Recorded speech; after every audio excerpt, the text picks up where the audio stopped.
Assalamualaikum warahmatullahi wabarakatuh. Shalom, Om Swastiastu, dan salam sejahtera. Selamat malam kami ucapkan kepada narasumber dan juga semua EBT Heroes yang telah hadir pada malam hari ini. Pada kesempatan kali ini kita akan berbincang dan membahas mengenai Outlook Project Carbon 2025. Bagaimana masa depan karbon di Indonesia? Perkenalkan, saya Kaila Putri Fareza selaku fasilitator yang akan membantu jalannya Z-Talk pada malam hari ini.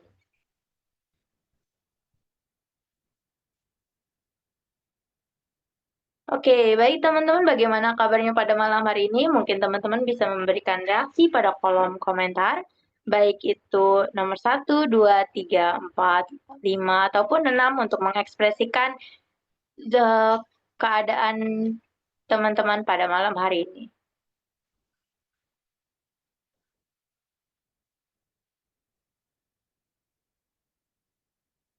Oke.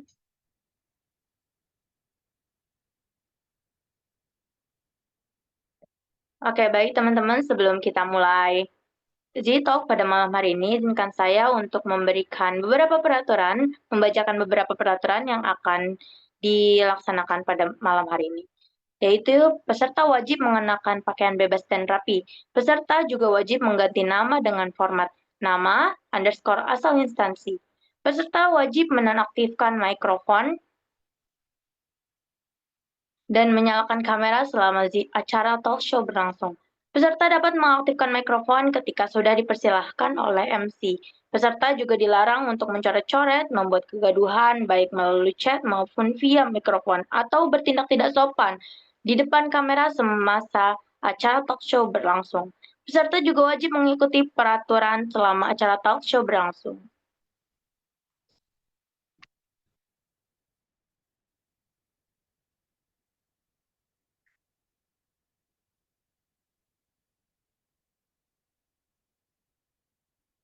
Sedangkan untuk sumber informasi relevan, valid, dan terpercaya lainnya mengenai isu energi terbarukan, maka EBT Heroes dapat mengunjungi website kami di www.zenaebt.com karena di sana terdapat banyak artikel yang menarik dan informatif lainnya.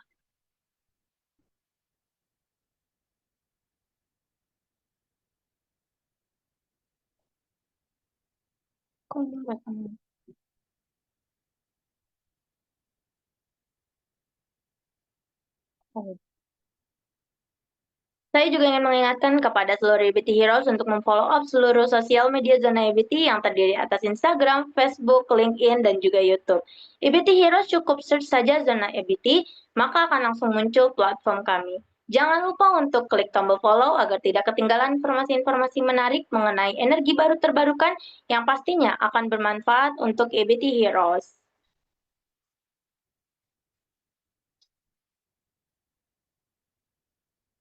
Kemudian EBT Heroes juga dapat membagikan cerita dengan mengikuti ZE Academy dengan cara membagikan ceritamu dan mengikuti ZE Academy melalui video ataupun foto selama kelas berlangsung dengan menceritakan ilmu dan materi yang kamu dapat, kemudian dikemas secara kreatif dan menarik. Bagikan juga ceritamu mengikuti ZE Academy dengan mengunggah melalui Instagram. Jangan lupa untuk mention kami di @zonebt di Instagram. Pastikan kamu sudah follow ya Instagram Zona EBT serta sudah join grup WhatsApp. Untuk 3 peserta dengan cerita paling menarik dan paling kreatif akan mendapatkan hadiah seru dari Zona EBT. Pemenang akan diumumkan melalui grup Z Academy dan juga Instagram Zona EBT. Jika ada pertanyaan, bisa ajukan melalui grup atau menghubungi official WhatsApp Zona EBT di nomor yang tertera.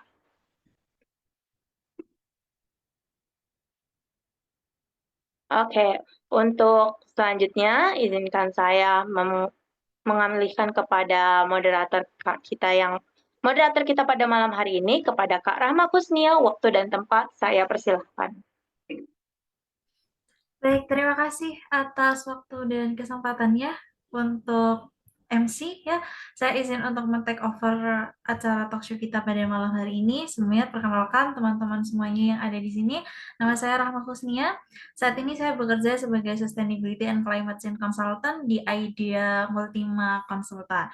Dan pada malam hari ini kita akan membahas topik yang luar biasa menarik ya kan, yaitu terkait dengan karbon, di mana perdagangan karbon dan topik karbon lainnya pada saat ini merupakan topik yang sangat eh, menyala gitu. Kalau ada tadi saya baca di komentar ada yang bilang kalau topik karbon itu menyala karena memang di tahun 2025 ini salah satu tren topik di Indonesia maupun secara global adalah terkait dengan perdagangan karbon. Dan juga untuk speaker kita pada malam hari ini bisa di slide terlebih dahulu. Nah, saya izin untuk memperkenalkan speaker kita pada hari ini akan bergabung Ibu Puspita Pratiwi selaku Lead Analyst Pengembangan Bursa Karbon dan Inisiatif Baru PT Bursa Efek Indonesia yang akan membantu men-sharing terkait dengan insight-insight di PT Bursa Efek Indonesia yang bertanggung jawab atas perdagangan karbon di Indonesia ya Ibu. Dan juga yang kedua ada bergabung Bapak Dr. Riza Suarga selaku Ketua Umum dari Indonesia Carbon Trade Association. Sungguh luar biasa sekali narasumber kita pada malam hari ini dan saya izin untuk menyapa terlebih dahulu untuk dua narasumber kita. Selamat malam Ibu Puspita dan Pak Riza.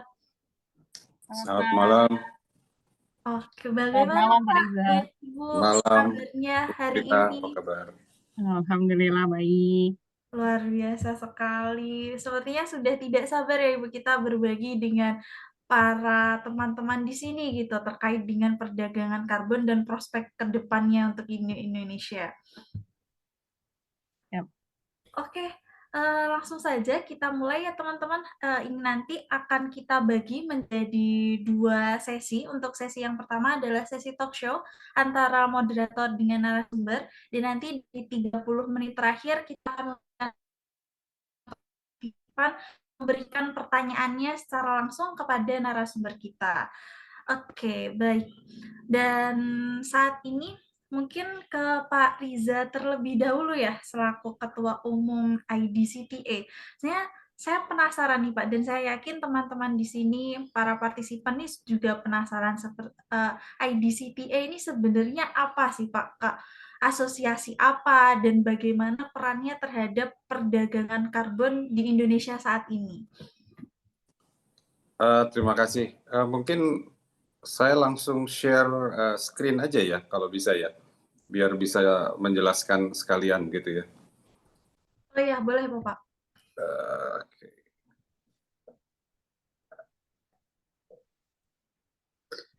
Oke, kelihatan semua ya? Iya, sudah Bapak. Oke, terima kasih. Jadi terima kasih Zona EBT sudah mengundang saya. Berapa tahun yang lalu Mas Alamsta ya, kalau nggak salah masih ada Mas Alamsta.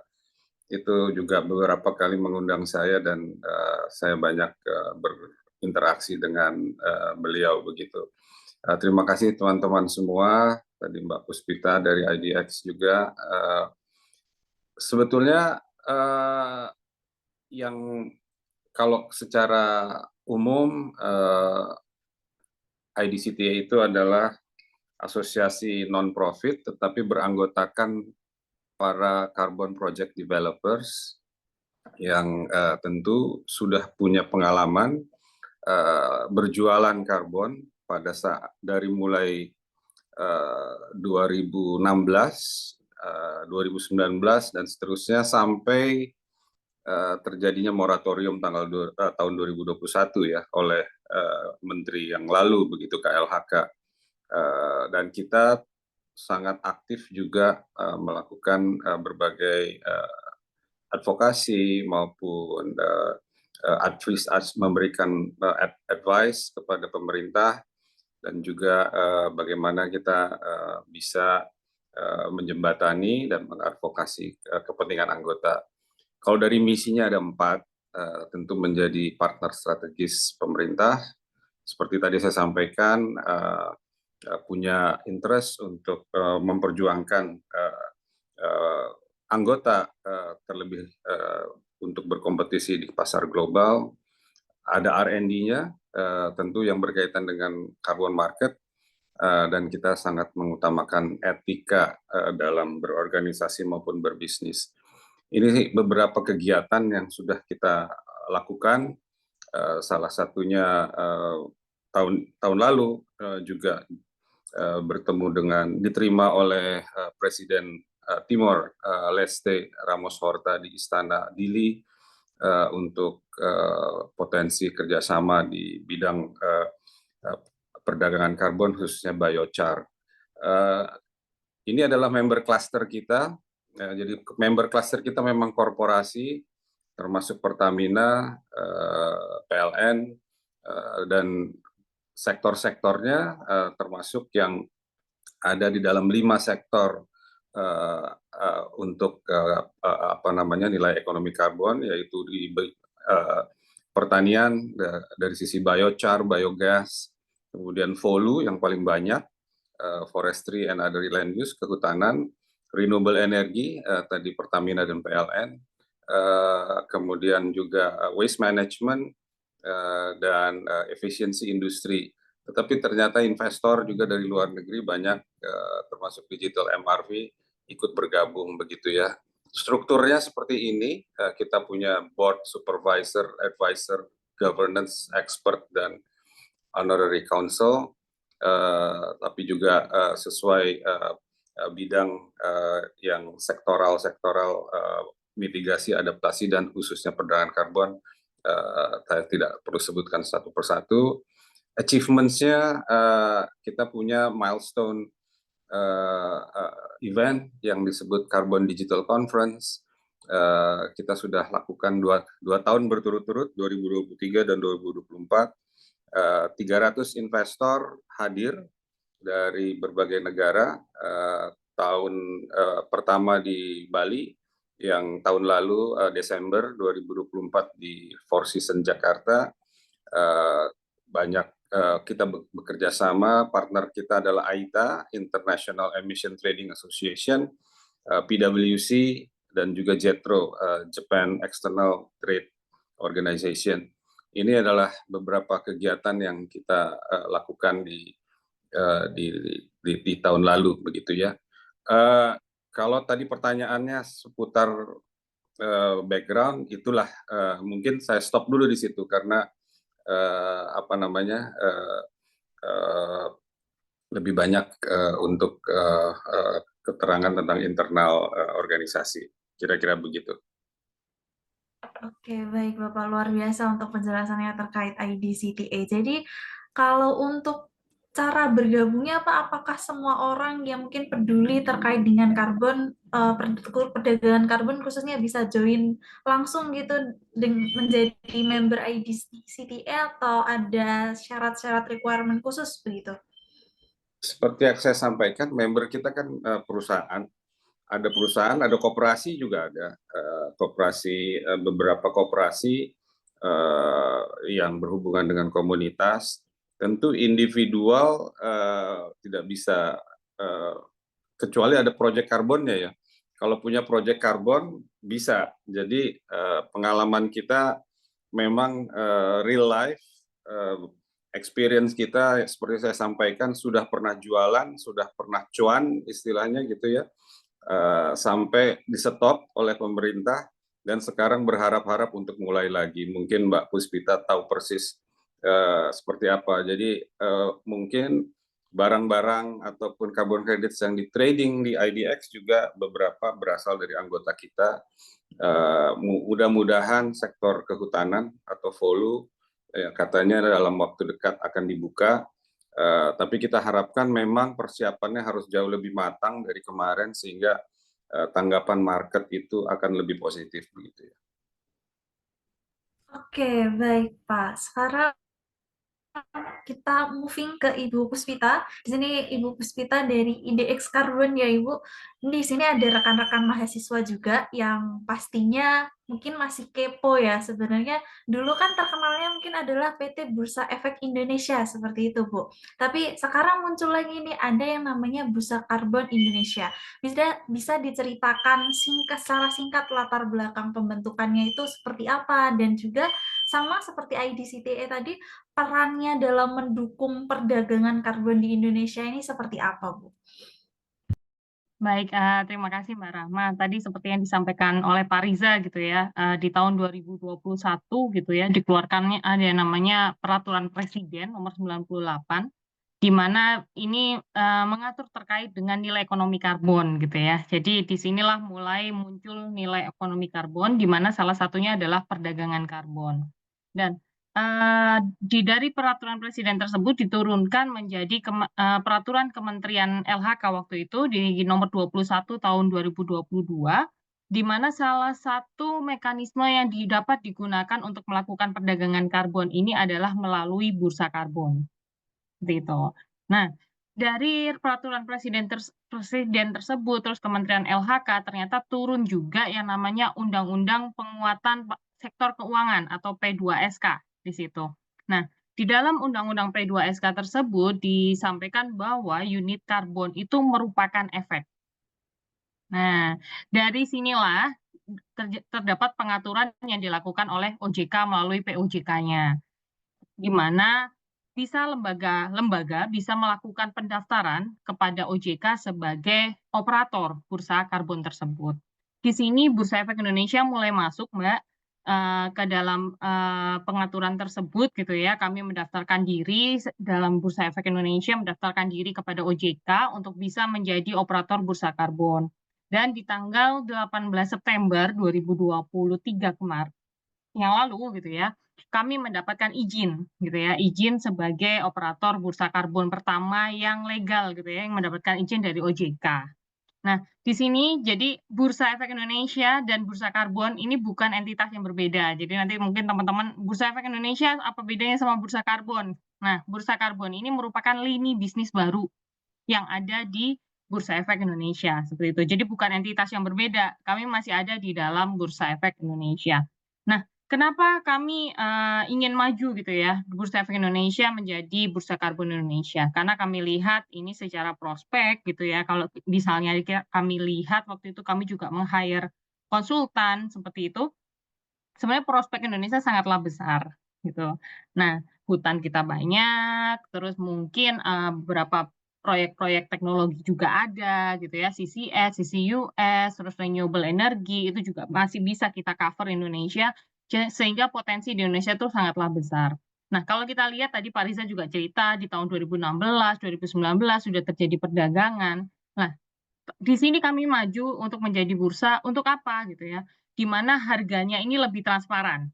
Karena sebelumnya itu kan dilakukan menggunakan OTC gitu ya, jadi perjanjian antara kedua belah pihak saja, tetapi harganya tidak transparan. Dan dengan adanya bursa karbon, maka harga-harga ini akan lebih transparan. Terus lebih mudah mempertemukan antara si penjual dan pembeli. Mungkin teman-teman sudah biasa melihat Bursa Efek Indonesia lah ya, kalau butuh saya mau beli saham ya udah langsung aja buka aplikasinya, bisa lihat langsung mana yang jual, mana yang beli, seperti itu. Nah, sama bursa karbon juga seperti itu. Jadi lebih gampang kalau misalnya memang membutuhkan unit karbon untuk melakukan offsetting atas emisi yang dikeluarkan, ya tinggal saja mencari mana sih yang saya butuhkan di proyek tersebut. Terus yang pasti ini Bursa Karbon Indonesia hadir sebagai operator bursa karbon gitu ya di Indonesia dengan biaya yang murah gitu. Mungkin nanti Pak Riza juga bisa cerita dulu kalau berdagang dengan broker di luar sana berapa biaya yang harus dikeluarkan gitu ya di luar dari biaya proyek tersebut. Di bursa karbon kami melihat bahwa Indonesia, Bursa Karbon Indonesia salah satu yang memiliki cost terendah dibandingkan negara-negara lainnya gitu ya. Kami cuma 0,11 sampai 0,22% gitu ya untuk fee transaksi yang ada di Bursa Karbon Indonesia. Itu sih Mbak Rahma, dan kehadiran kami sih yang pasti fungsi kami adalah untuk melakukan secondary market gitu ya. Perlu digarisbawahi nih teman-teman ya. Jadi secondary market sama seperti yang ada di saham. Oke, baik Ibu. Terima kasih atas penjelasannya yang luar biasa ya, juga pengetahuan baru bagi saya dan teman-teman di sini terkait dengan latar belakang adanya bursa karbon di Indonesia. Ternyata seperti itu, teman-teman. Dan ya, perlu digarisbawahi juga tadi bahwa untuk bursa karbon Indonesia ini adalah secondary market ya Ibu ya, dan masih satu entitas dengan Bursa Efek Indonesia, jadi bukan badan yang berbeda atau badan sendiri. Nah, sekarang mungkin kita bisa flashback lagi Pak Riza dan Ibu Puspita kemarin hasil dari Conference of Parties 29 ya kan, dari situ Pak Hanif Menteri LH kita pernah bilang gitu kalau misalnya di 2025 kita akan melakukan perdagangan karbon secara profesional. Nah, sebenarnya apa faktor utama Pak yang menjadikan tahun 2025 ini menjadi titik yang krusial gitu bagi perkembangan proyek karbon di Indonesia, dan bagaimana dari IDCTA ini melihat prospek perdagangan karbon di Indonesia di tahun ini dan tahun-tahun selanjutnya? Silahkan Pak Riza. Ini mungkin jawaban yang saya mau sampaikan, kalau bukan mengkritik pemerintah, bukan menyerang pemerintah, tetapi memang saya bicara on behalf of market, bagaimana market merespon apa yang terjadi. 2021 tadi Mbak Puspita sampaikan Perpres 98 diterbitkan, tetapi pada saat yang sama juga terjadi moratorium perdagangan karbon internasional. Jadi seluruh proyek-proyek yang sudah berdagang, padahal kalau kita telusuri ke belakang, mereka itu bukan entitas ilegal, bukan juga berdagang secara tidak memiliki izin, karena semuanya juga sudah meregister ke SRN, saat itu juga sudah ada SRN, tetapi sistemnya mungkin belum seaktif sekarang, meskipun sekarang juga perlu banyak perbaikan. Dan itu padahal di 2021 sebelum COVID dan sampai 2021-2022 itu harga karbon kredit di dunia itu sedang bagus-bagusnya gitu ya. Nah, Indonesia bagi beberapa analis boleh dikatakan kehilangan golden moment-nya begitu. Banyak yang berharap Indonesia itu menjadi leader dalam perdagangan karbon dunia, tetapi akibat mungkin pertimbangan-pertimbangan yang tidak melihat potensi market tersebut menjadi hilang.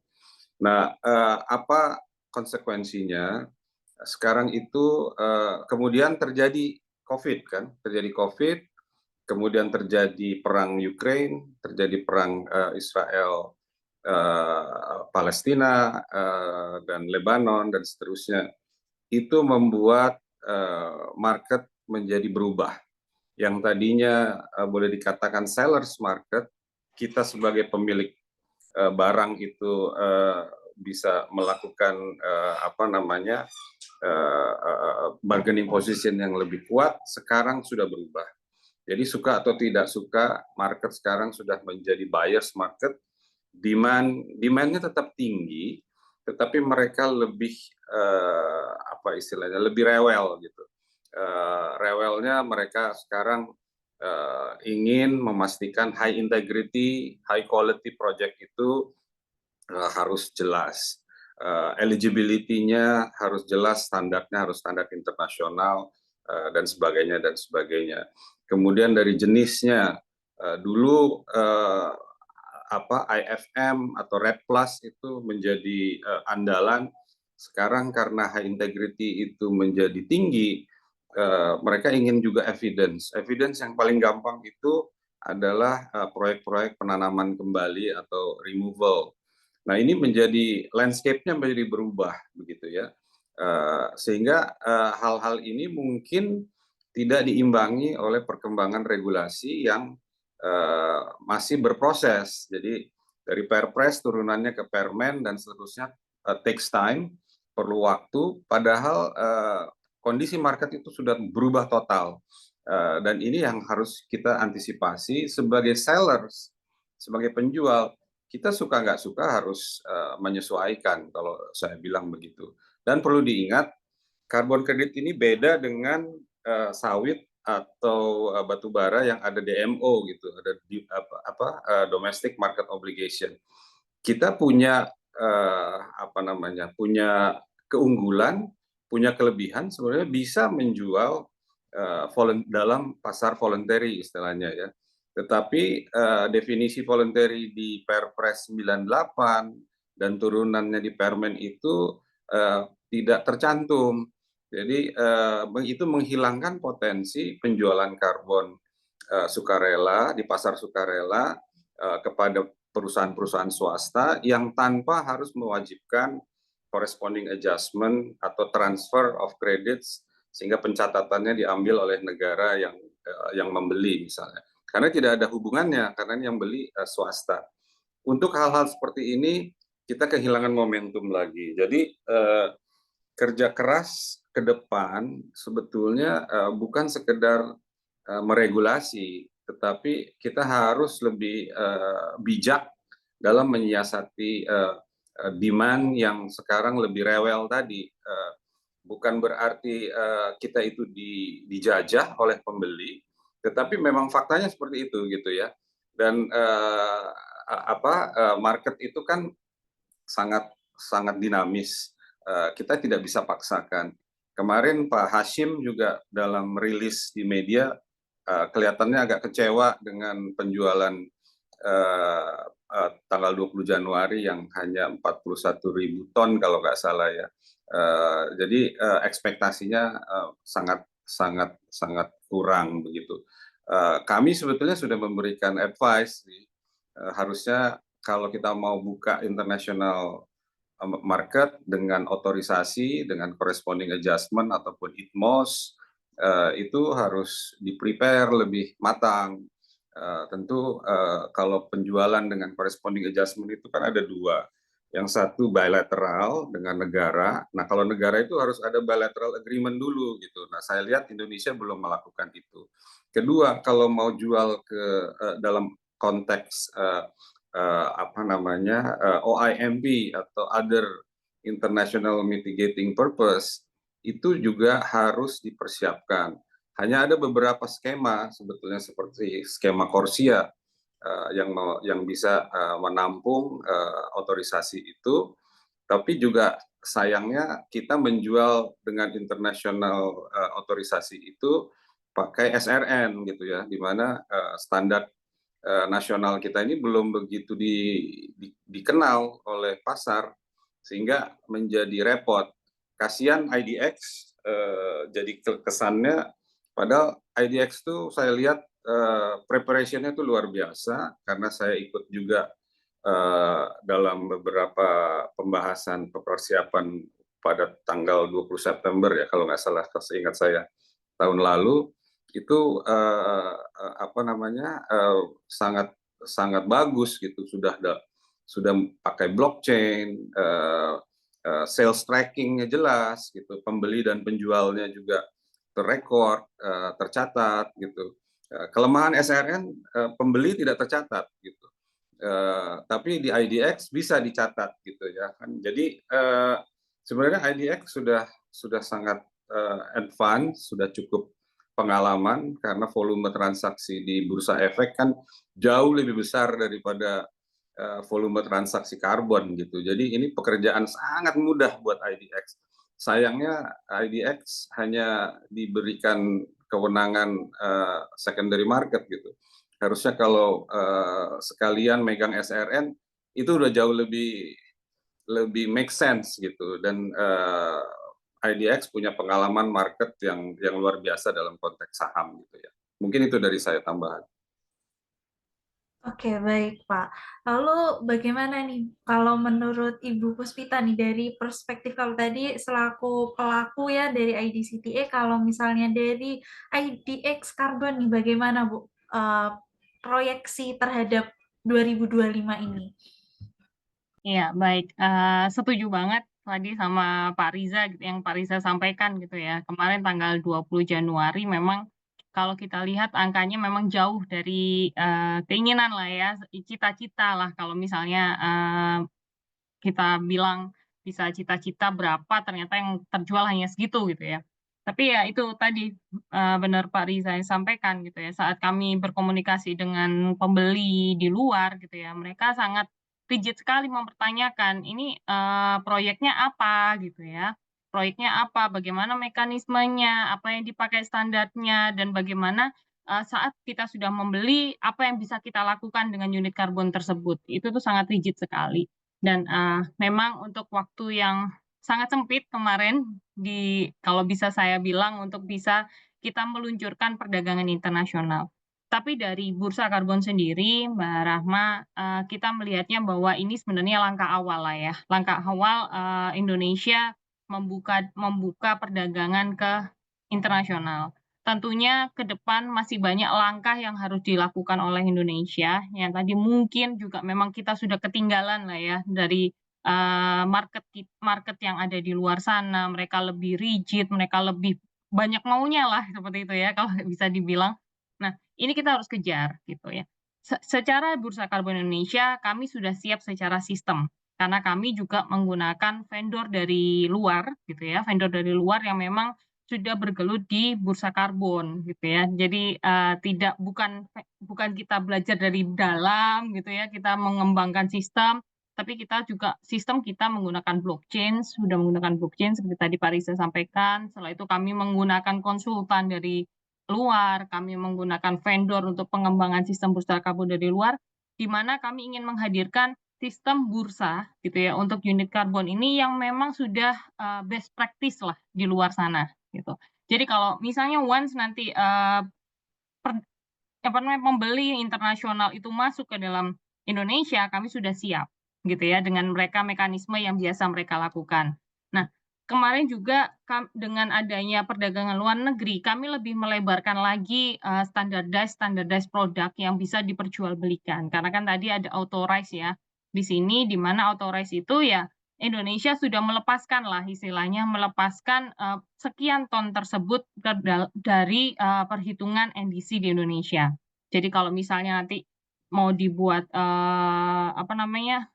diakui oleh negara luar NDC-nya, itu ya silakan gitu ya. Tetapi itu tadi yang disampaikan sama Pak Riza, mekanismenya tidak hanya Indonesia melepaskan saja, tapi masih ada proses-proses sebelumnya gitu ya. Kedua belah negara harus punya perjanjian dulu, itu secara Korsia juga harus bagaimana, SRN-nya diakui apa tidak, itu masih banyak PR menurut saya. Jadi untuk 2025 ini menurut kami di Bursa Karbon tantangannya masih banyak, Mbak, gitu ya. Setidaknya kami sudah membuka gembok lah ya, gembok itu untuk bisa menjual unit karbon yang ada di Indonesia ke luar negeri. Oke, baik Bu. Memang berarti di suatu sisi ada peluang, tapi tantangannya juga tidak cukup sedikit gitu ya. Masih banyak lagi yang perlu diimprove, yang perlu diperbaiki untuk kita keluar. Nah, lalu muncul nih Pak pertanyaan di saya, kalau tadi dibilang kita cukup ketinggalan nih ya kan, kita cukup kehilangan golden moment, tapi kalau secara dengan secara global ya Pak ya, apakah kita ini cukup kompetitif dibandingkan dengan negara lain, Pak Riza? Kalau dari sisi supply-nya cukup kompetitif, artinya apalagi sektor kehutanan gitu ya. Tetapi pembeli sekarang itu suka atau tidak suka mewajibkan standar yang diakui oleh internasional. Sedangkan standar yang dibuat oleh SRN itu mengadopsi standar CDM yang kira-kira sudah cukup usang begitu ya 20 tahun yang lalu. Dan sementara standar-standar internasional itu sudah banyak terupdate yang menyesuaikan dengan kondisi-kondisi faktual begitu. Jadi sebetulnya ini sebenarnya menyelesaikannya nggak terlalu susah, tetapi kembali ini karena lebih regulation sentris untuk Indonesia, kesannya menjadi sulit gitu ya. Sebetulnya semangat dari Presiden Prabowo dengan kabinetnya itu patut diapresiasi karena memang nuansa dan suasananya jauh berbeda dengan tahun lalu atau 3 tahun yang lalu begitu, di mana memang betul-betul sangat kaku, sangat ingin melakukan regulasi yang ketat. Saya bisa memahami kenapa itu, karena niatnya sih sebenarnya bagus untuk supaya mendeliver proyek-proyek karbon ataupun karbon kredit yang dihasilkan dari Indonesia itu memiliki kualitas yang tinggi dan berintegritas gitu ya. Tetapi terlalu banyak apa istilahnya konten-konten di mana masalah kedaulatan, masalah isu-isu nasionalisme itu terlalu tinggi. Padahal karbon kredit ini kan benda tidak berwujud ya, hanya justru sertifikasinya yang sangat mempunyai nilai begitu. Itu yang harus perlu kita apa namanya kita pahami juga. Bukan saya ini pro asing atau pro standar internasional.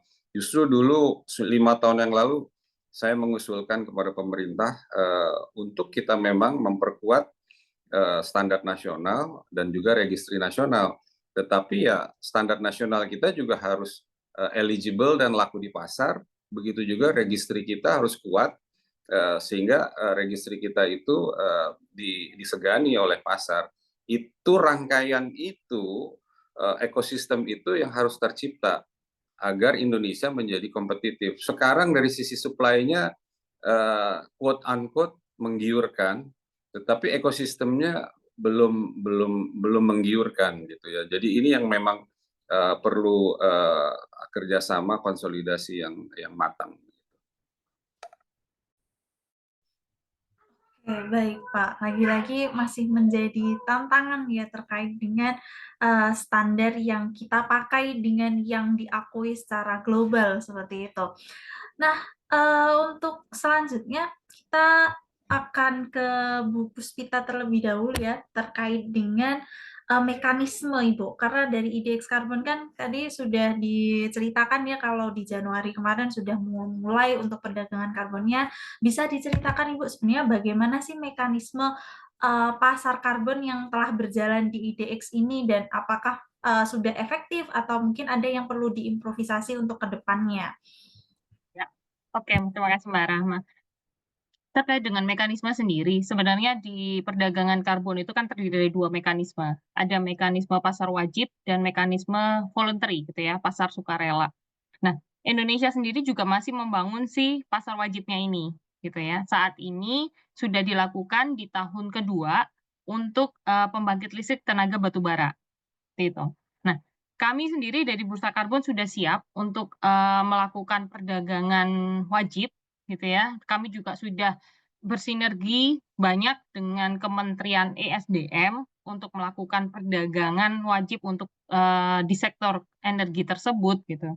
Dan beberapa pelaku usaha yang memiliki cap and trade gitu ya, memiliki batas atas ini di pasar wajib pun sudah banyak menjadi pengguna jasa di kami gitu ya. Mereka juga bertanya-tanya mulai kapan nih bisa melakukan perdagangan allowance atau PTBIPU gitu ya. Kalau di SRN atau di peraturan regulasi pemerintah kita bisa melakukan perdagangan PTBIPU.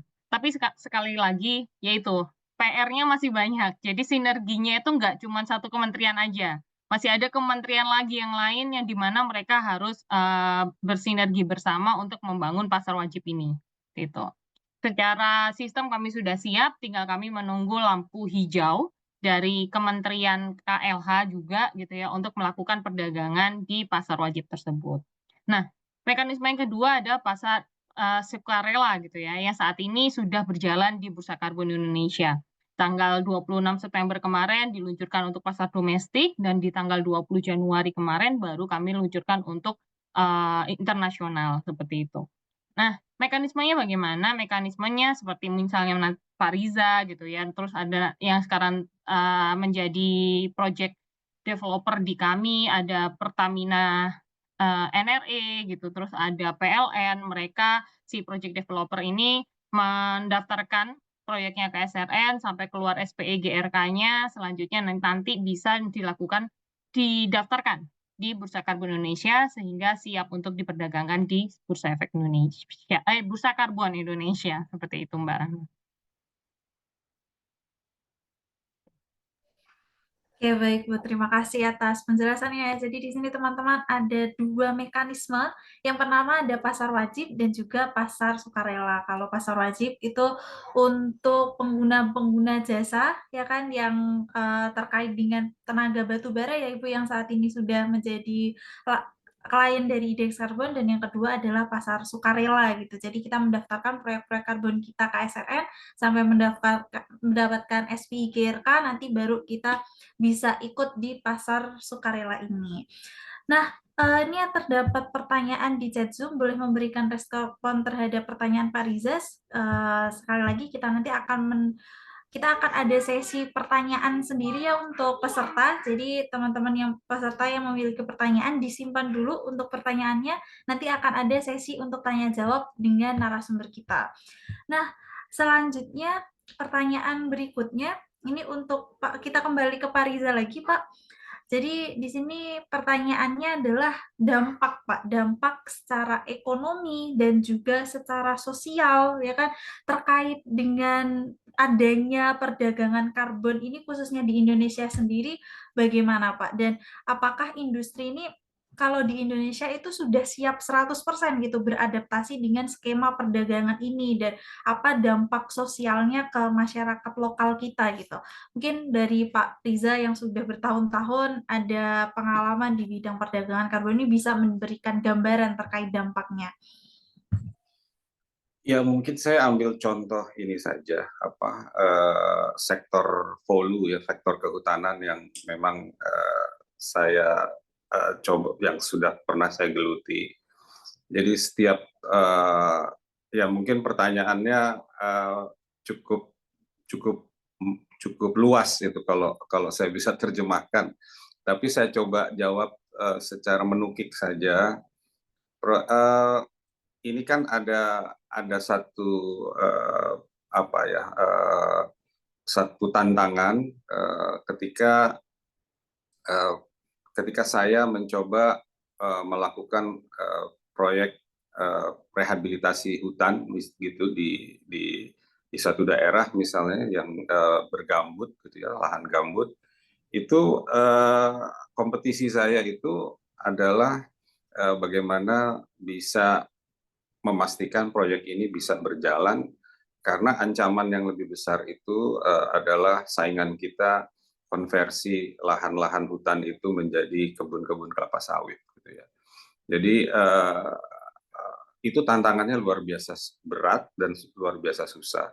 Oleh karenanya setiap carbon project development itu selalu melekat, ada komponen community development-nya, dan tentu ada aspek keanekaragaman hayati yang harus kita jaga, bahkan kita kembangkan. Gitu. Kalau di beberapa skema internasional memang ada yang disebut co-benefits dan biodiversity issues gitu ya. Itu melekat sehingga bisa menambah high integrity dan kualitas dari keseluruhan proyek karbon itu sendiri. Jadi tidak sekedar merestorasi atau memperbaiki hutan lingkungannya, tetapi justru akan menjadi suatu kesatuan yang sangat luar biasa. Dampaknya apa terhadap masyarakat lokal? Tentu satu, pengalaman kami juga di Sumatera Selatan contohnya, kita bisa merubah suatu budaya illegal logging, dan kepala illegal loggers-nya itu kita rekrut menjadi kepala perlindungan hutan misalnya. Itu satu contoh. Dan dia menjadi influencer terhadap teman-teman dia, para illegal loggers juga, sehingga akhirnya mampu untuk bisa melindungi hutan, menjaga ekosistem gambut dengan luar biasa begitu ya. Ini dampak positif berikutnya tentu kepada keluarganya gitu. Kita juga melakukan community development, ada 3 hal, pendidikan, kesehatan, dan empowering local economy. Pendidikan itu kita memberikan beasiswa kepada guru-guru SD untuk menyelesaikan studi S1-nya melalui universitas terbuka begitu ya. Kenapa guru SD? Satu, umumnya memang desa-desa itu hanya memiliki SD gitu yang ada di sekitar hutan ya. Kalau SMP-nya udah di kota kecamatan, bahkan mungkin di kabupaten dan seterusnya gitu ya. Dan itu influencer yang paling menyentuh karena juga dia bisa memberikan apa namanya positif feedback kepada muridnya, tapi juga kepada orang tuanya gitu ya.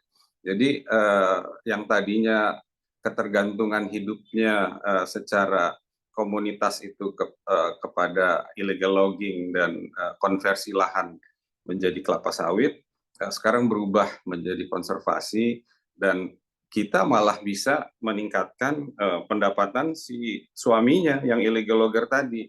Ternyata illegal logger itu yang untung itu sebenarnya bukan mereka.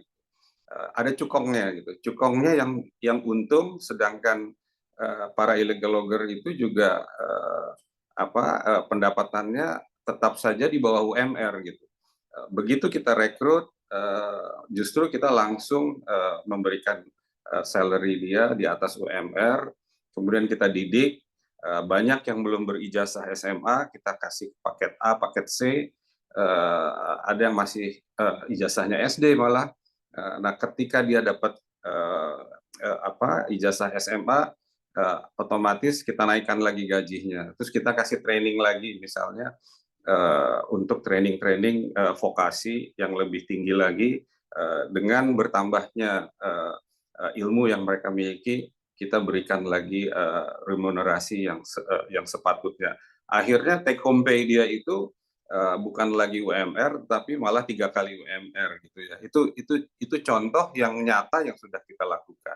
Di sektor kesehatan, puskesmas atau di sana disebutnya poskesdes gitu ya. Poskesdes ini biasanya bidan-bidannya itu nggak ada gitu. Bidannya itu kalau yang dibayar oleh pemerintah tinggalnya di kota-kota gitu ya, di kecamatan atau kadang-kadang di kabupaten gitu. Nanti kalau ada yang mau melahirkan baru datang itu bidan registered nurse itu. Nah, yang ada apa? Bidan honorer yang baru lulus sekolah perawatan. Tapi kalau dibilang honorer, sebenarnya bukan honorer karena kadang digaji, kadang enggak gitu kan. Nah, kita akhirnya mengambil inisiatif bidan honorer ini kita rekrut menjadi payroll dari perusahaan. Tetapi tetap station di Poskesdes untuk melayani masyarakat. Setiap bulan dia diwajibkan untuk ke base camp kita untuk memeriksa kesehatan karyawan-karyawan kita ya. Nah, di situ sebetulnya hal-hal kecil, tapi improvement, life quality improvement, kemudian anti-stunting. Bukan kita mengambil alih peran pemerintah, karena kita juga disesuaikan dengan pendapatan perusahaan, gitu ya. Tetapi program-programnya memang yang sangat terarah. Begitu juga memberikan bibit-bibit ikan dan seterusnya. Gambut yang kita buat sekat-sekat kanal, contohnya, itu juga kita tebar benih dan kita memberikan kesempatan masyarakat untuk ikut membudidayakan ikan-ikan lokal gitu ya, untuk menambah penghasilan dan menambah gizi masyarakat dan keluarganya. Itu contoh-contoh manfaat yang real begitu. Nah, inilah mungkin yang kita deliver. Nah, mungkin hal-hal saya seperti tadi ya saya sampaikan, bukan saya anti standar nasional kita, tetapi memang ada komponen yang saya lihat untuk Volu khususnya masih melulu standarisasinya itu di sektor climate-nya saja atau restorasi lingkungannya saja. Tetapi untuk community development dan biodiversity-nya belum ada. Nah, ini makanya ke depan kita harus perkuat. Jadi saya malah ingin SRN ini berstandar atau berkompetisi secara internasional, sehingga kita nggak perlu lagi pakai standar asing, tapi justru pakai standar nasional kita, sehingga kita bangga begitu dengan standar nasional kita. Tapi kita harus realistis juga. Untuk pembukaan market saat ini, di mana IDX misalnya sedang menjadi ujung tombak kita untuk sebagai bursa karbon, mereka juga harus dikasih bekal barang-barang dagangan yang memang selain berkualitas, tetapi juga diakui gitu oleh pasar. Itu sebetulnya kuncinya. Jadi transisi ini harus berkesinambungan.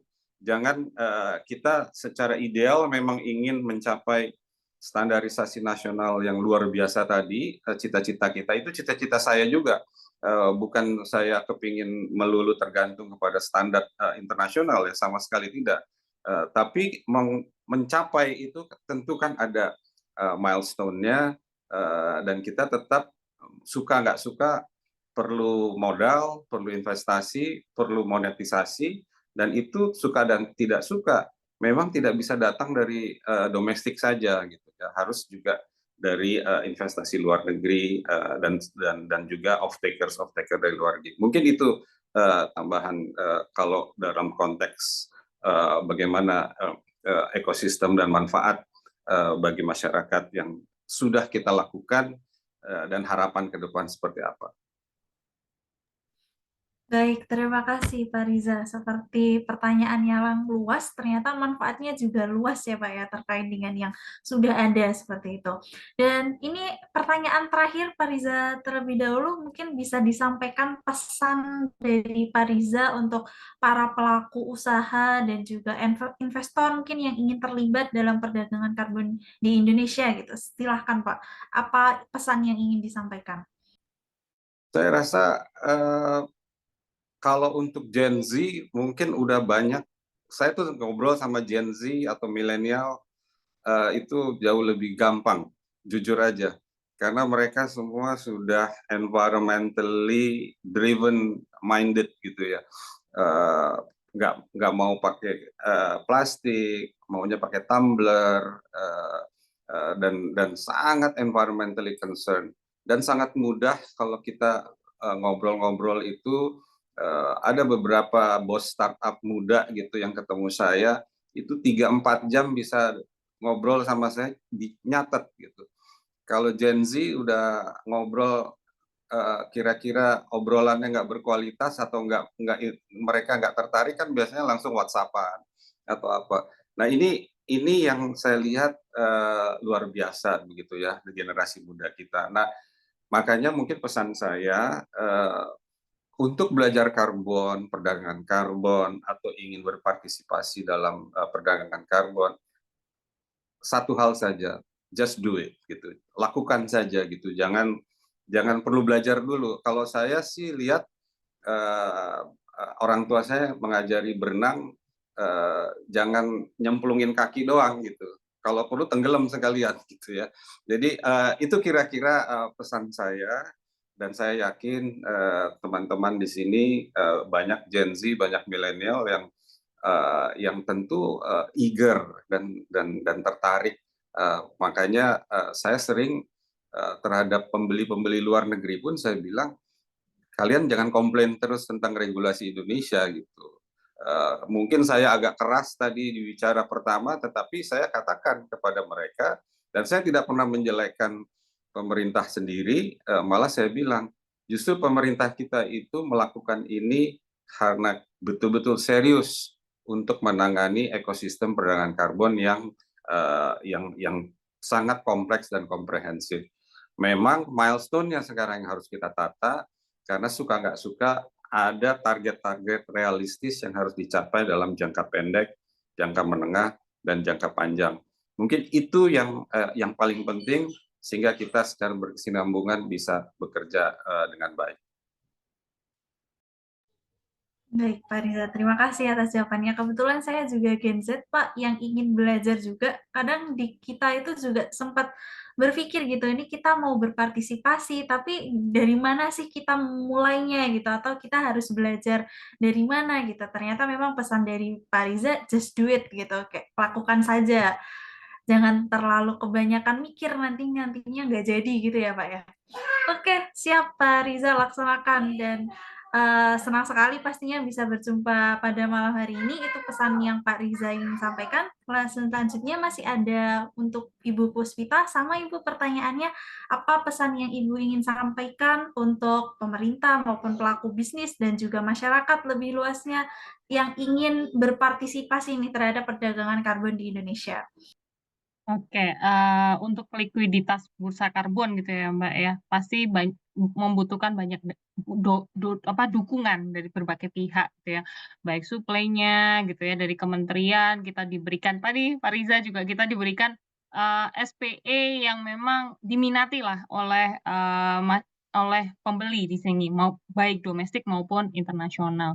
Dan dari sisi demand kita pasti akan selalu melakukan sosialisasi kalau kita ngomong pembeli lokal gitu ya. Mungkin pembeli lokal ini, ya itu tadi saya juga setuju.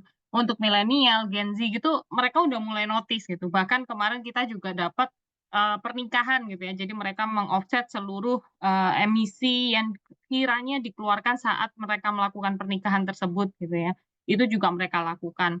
Ini tantangannya banyak gitu ya, tapi kapan lagi kalau kita nggak melakukan sekarang, seperti itu. Itu setuju banget sama Pak Riza, just do it gitu ya. Kalau mau masuk ke bursa karbon, saat ini individu memang tidak bisa gitu, tapi individu bisa berpartisipasi apa? Banyak juga beberapa dari zona EBT juga sudah melakukan retirement on behalf gitu ya. Jadi teman-teman individu bisa ke zona EBT seperti tadi mungkin di awal juga udah disampaikan untuk melakukan offsetting gitu ya, offsetting atas jejak karbon yang dilakukan selama setahun lah. Setahun kalau angkanya besar nggak sih gitu ya? Kalau dari riset yang pernah dilakukan gitu ya, kemungkinan orang Indonesia itu sekitar 3 ton aja. Kalau kita tanya 3 ton berapa Kak gitu ya. Sekarang harganya sekitar 58.800 yang bukan authorized gitu ya untuk ini. Berapa 60.000, 180.000 murah lah ya. Setahun loh gitu kan, bukan sehari, bukan sebulan gitu. Nah, itu mungkin langkah awal yang bisa dilakukan karena kalau semakin besar likuiditas di bursa karbon, otomatis itu akan memunculkan proyek-proyek yang baru, seperti itu. Dan ternyata tadi Pak Riza juga ada cerita, satu proyek ternyata manfaatnya nggak cuma cuan doang ya Pak Riza ya. Ternyata untuk masyarakat di sekitar proyek tersebut itu banyak banget manfaatnya. Gitu ya, dari mereka tadi mungkin belum lulus SMP, SMA, bisa bersekolah, kesehatan yang tadinya cuma datang kalau dia mau melahirkan, ternyata dia bisa stay di situ dokternya, nakesnya bisa stay, jadi kesehatan lebih baik, makanan juga lebih baik, dan itu banyak banget manfaatnya. Jadi sama seperti Pak Riza, just do it, teman-teman.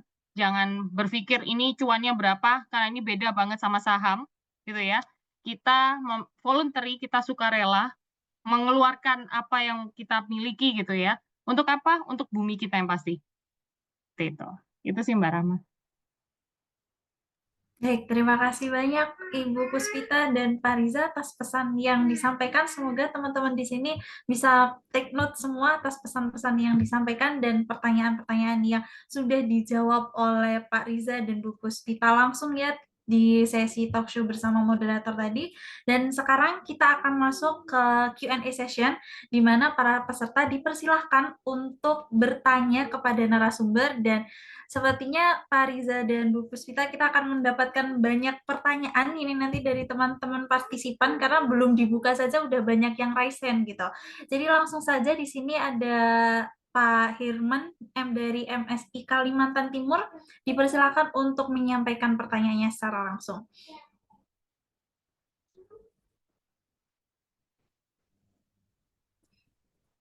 Oke. Ya, bisa dapat terdengar ini, Mbak? Iya, Bapak Baik, sudah, baik. silahkan. Ya, saya terima kasih sebelumnya atas kesempatan di malam hari ini. Perkenalkan diri dulu nih Bu Puspita sama Pak Suarga. Saya Herman ya. Kebetulan kami posisi kami di Kalimantan Timur, tepatnya di Kota Samarinda. Sedikit saya ingin saya ingin mau sharing dulu dengan apa yang pernah saya jalanin, kemudian ada sesuatu hal yang perlu saya sampaikan. Begini Pak, saya mungkin ke Pak Riza nih. Pak Riza dan mungkin dengan Bu Puspita. Dulu saya pernah bekerja di suatu perusahaan beberapa waktu yang lalu. Perusahaannya namanya PT Jaga Planet Indonesia. Ya, kebetulan ini adalah jasa jasa karbon, jasa lingkungan. Nah, kami tahu banget bahwa sampai sekarang ini pun berkenaan mengenai regulasi berkenaan mengenai AVOLO, ya, mengenai AVOLO, agriculture, forest, and other land use itu masih belum, sepengetahuan kami sih masih belum ada, lagi masih cari bentuknya itu. Jadi lagi cari bentuknya.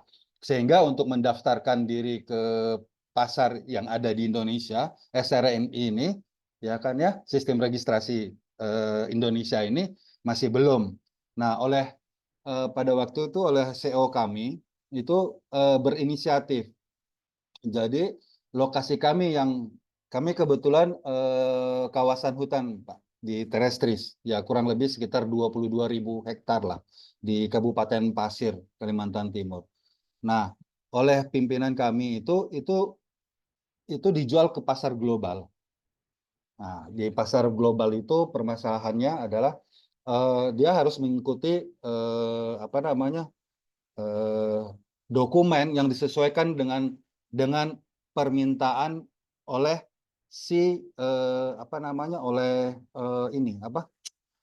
pihak ketiga. Dalam hal ini pihak ketiga kami itu kebetulan, ya saya terbuka saja, namanya Eni.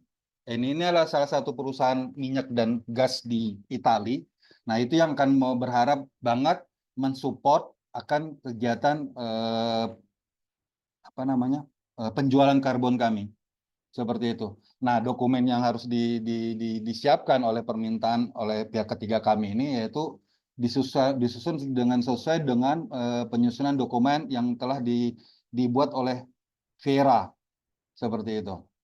Nah, oleh CEO kami dicarilah suatu konsultan yang mumpuni untuk itu, kemudian dilakukanlah kegiatan-kegiatannya semuanya, kita sudah kontrak dengan konsultan. Nah, ternyata memang dari hasil nilai karbon yang diharapkan ternyata tidak sesuai dengan harapan. Akhirnya pihak ketiga ini yang dari Italia tersebut, dari luar, akhirnya stop. Jadi karena akhirnya stoplah kegiatan proyek kami. Nah, sekarang ini saya terus terang, Pak, sekarang ini saya lagi support juga.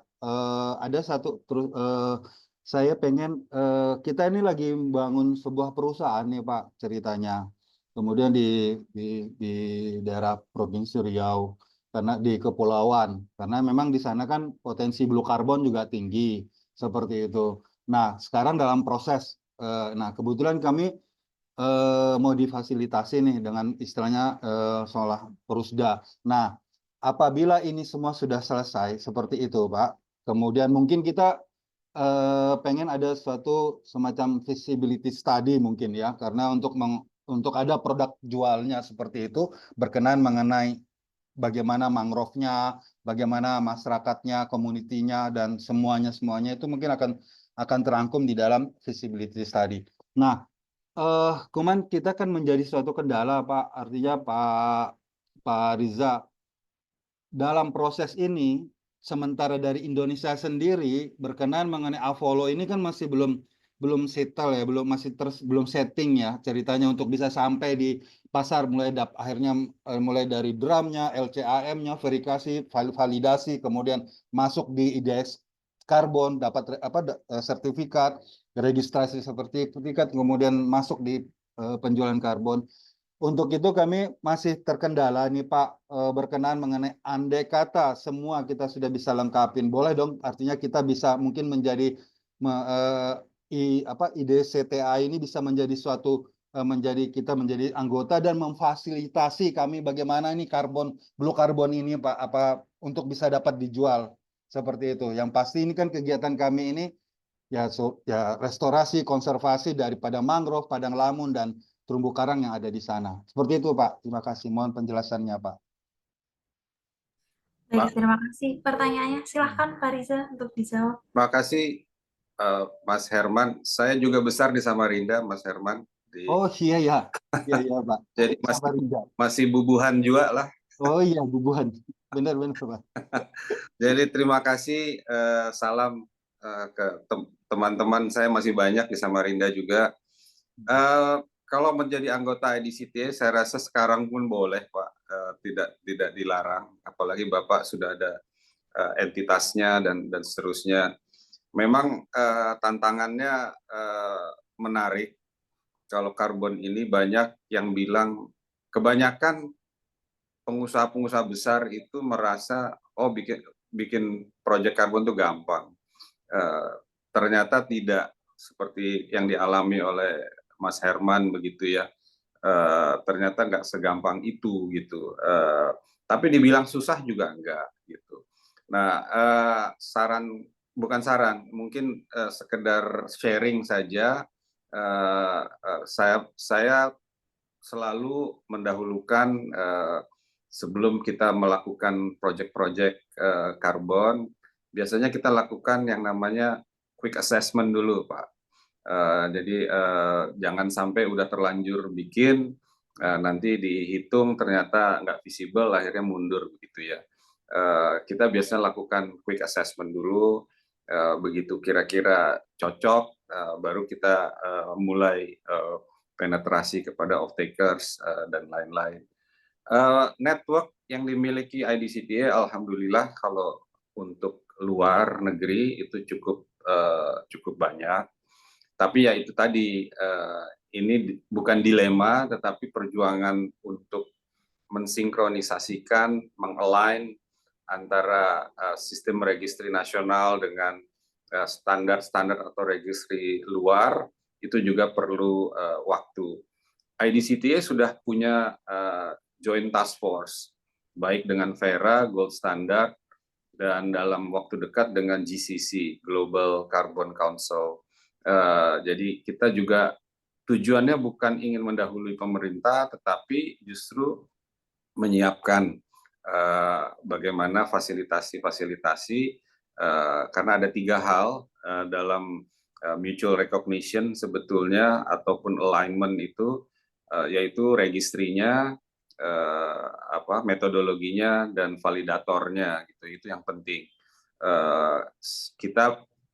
Kita kadang-kadang juga bertanya, kenapa sih buyers kok lebih suka Verra gitu kan, atau gold standard gitu kan. Ternyata itu tadi kalau di Verra itu kan dia cuma mencatat gitu sebagai ledger aja lah. Jadi pembeli bisa buka account, penjual juga tentu buka account gitu, sama-sama buka account, sehingga sales trackingnya itu bisa kelihatan gitu. Mungkin sama seperti yang dilakukan oleh IDX gitu ya. Tetapi Verra sebagai ledgernya sudah lakukan itu.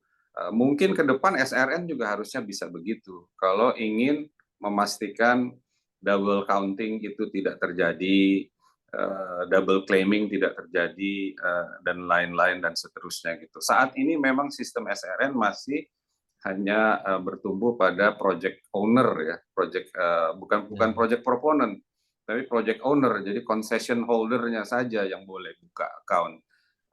Nah itu mungkin yang perlu nanti kita tinjau. Saran saya sih memang harus lebih dinamis begitu mengikuti pasar. Kalau masalah teknis, saya rasa Mas Herman udah paham, karena kalau udah paham bagaimana ABC-nya sampai kepada mungkin istilahnya tadi udah tenggelam gitu ya Pak ya. Iya. Regulasi belum juga jelas. Nah ini yang kita memang juga sedang berupaya bersama-sama IDX, bersama dengan OJK. Alhamdulillah Menteri LH dan Menteri Kehutanan sekarang semangatnya juga ingin mengakselerasi perdagangan karbon, yang tentu akan menyesuaikan dengan target-target ataupun optimalisasi sumber-sumber daya yang kita miliki. Artinya apa? Artinya semangatnya itu sudah ada. Tadi seperti Bu Puspita sampaikan, meskipun PR-nya banyak, tapi Pak Hanif, Pak Menteri berani dulu buka dulu supaya Yang penting signalnya positif. Memang saya mendapatkan feedback yang cukup beragam gitu. Ada yang positif, ada yang negatif juga. Ya saya bisa sharing yang negatifnya, mengatakan, oh tadi seperti Bu Puspita sampaikan, memang market itu ingin transparan. Nah, hal-hal yang ini mungkin juga belum begitu terlihat di SRN begitu ya. Kalau di Vera itu kan dari mulai project design document, audit prosesnya, Q&A-nya, public consultation-nya, kemudian monitoring report-nya, semuanya itu bisa di-download, bisa dilihat secara transparan gitu ya. Nah ini mungkin ke depan SRN harus bisa seperti itu. Memang nggak bisa kita mau auction, mau jualan ke internasional, tetapi belum tahu proyeknya apa gitu. Karena proyek ini sangat nascent, sangat niche gitu ya. Sangat kalau ibu-ibu mungkin ini tas-tas branded gitu ya, yang benar-benar tipenya, kodenya semua itu juga ibu-ibu pengen tahu gitu. Ini asli atau KW super atau apa gitu kan. Nah, itu akan menentukan harga dan seterusnya. Saya sih optimis mungkin dengan pengalaman Mas Herman di Kaltim, kemudian sekarang di Kepulauan Riau, pasti kan ingin yang lebih baik, dan saya confident saya akan support juga semampu saya bagaimana kita bisa sukseskan, karena semakin banyak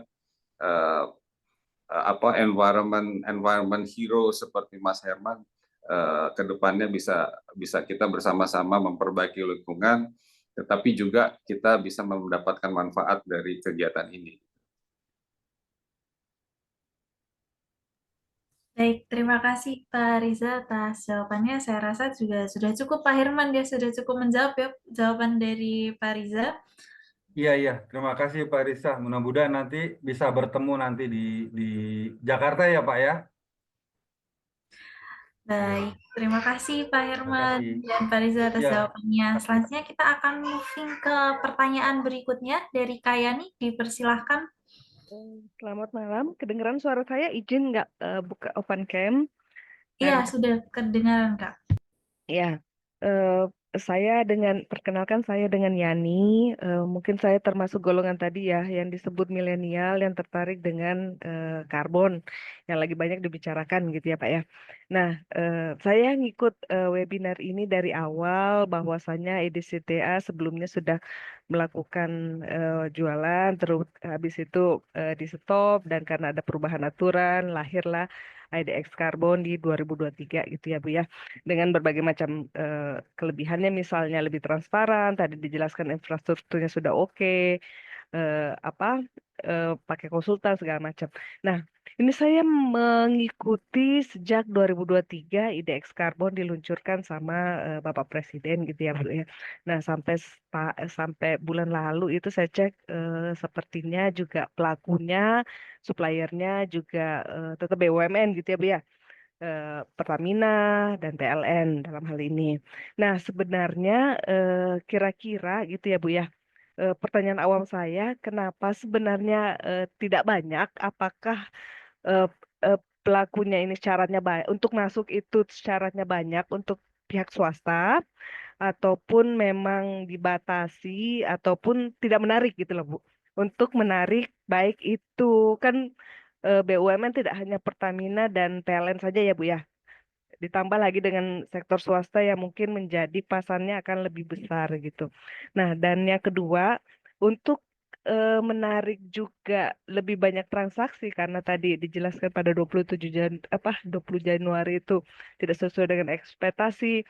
Nah, berarti kan ada dua nih, kita menarik di dalam dan menarik di luar, yang tadi sudah diungkapkan bahwa perlu kebijakan bilateral antara kedua negara segala macam. Nah, konkretnya sebenarnya itu berarti kan kembali ke pemerintah lagi ya Bu ya, menjalin hubungan dengan negara luar, misalnya kalau ini antar government to government atau government to private sector yang di luar gitu ya Bu ya. Nah, itu mungkin langkah-langkah. Nah, konkretnya seperti apa? Apakah harus pemerintah turun tangan melakukan pendekatan ke negara dulu atau langsung ke pihak swasta yang ada di luar gitu yang pertanyaan saya gitu ya Bu ya.